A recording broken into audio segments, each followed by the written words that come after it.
met my wife kind of at a random chance. I lived with 4 other guys in Minneapolis, and last thing in the world is I expected my wife to walk in the front door, but she had worked part-time for the airlines with one of my roommates, and after they got off their shift, they wanted to come over and just hang out, and he invited her with, and she showed up, and I love at first sight. We got married and bought a small house and kind of started our life and working on our careers. So right around Halloween, she had a grand mal seizure. She was carving pumpkins and stood up and just didn't feel right and collapsed. And that was kind of the start of our journey to where we are today. We have 4 beautiful daughters. My oldest one always had the most difficult time because she knew what she was like beforehand. She'd go out and go rollerblade and go to the park and have fun, and the little ones never really saw her that way. But she tried so hard to create normalcy for the kids that, never let them know how bad things really were. So then as we got closer, it was really hard for them because they thought things were okay. So last summer, she dropped off one of my daughters at school, and as she was walking into our garage, she tripped on something, fell, and then broke her elbow. To have this surgery to fix her arm, she had to get taken off her meds, which her meds are basically were just keeping her stable. They couldn't cure anything. So she had her surgery, and when she got back, the cancer took over and it really rapidly started to grow within her. And at that point, they said, there's nothing else we can do.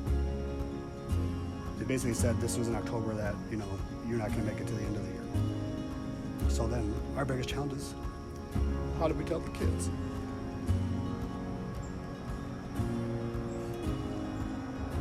So we got them all together and basically just told them.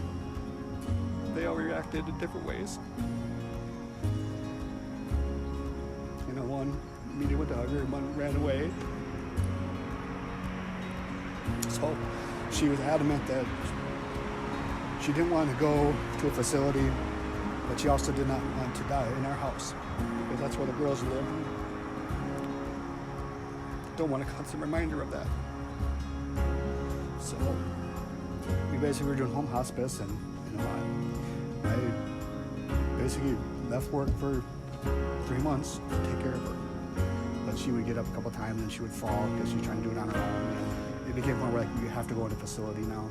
So we checked her into Our Lady of Peace in St. Paul, which is like a free hospice, fantastic care and organization.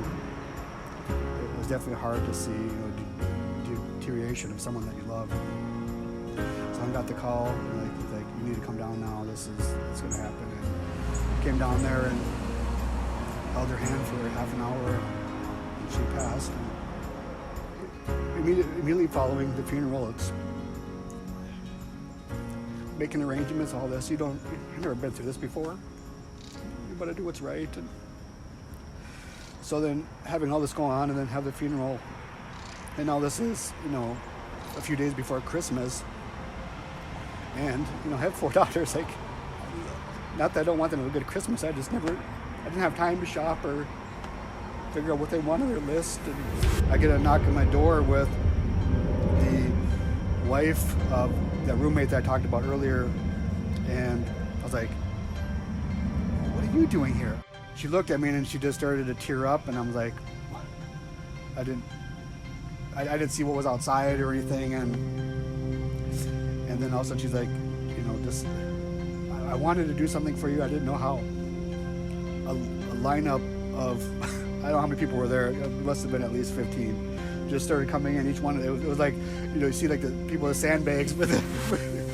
It was just a parade of, people bringing it felt like an endless supply of presents. And, the girls their floor dropped, their jaw dropped, and they're just like wanted to dig in, and they got really crazy because it was like so much, like it was like a kid in a candy store, didn't know what to do, and they were just, what was really awesome about it is that really hit the exact need that I needed at that time. Like, I didn't have time to do any shopping, and like I had so many other things I had to do before Christmas, and it was like I was stressing out, how am I going to even do this? and I want the kids to have a good Christmas, especially this Christmas of all Christmases, because this is the first one they don't have their mother, and also dealing with that dynamic. So everyone that took a part of this, when you make your donation or want to get involved, just know that it did go somewhere, and it was very much appreciated, and it helped me out tremendously. It put smiles on 4 girls' faces as well as mine, and it made the best of a very challenging situation.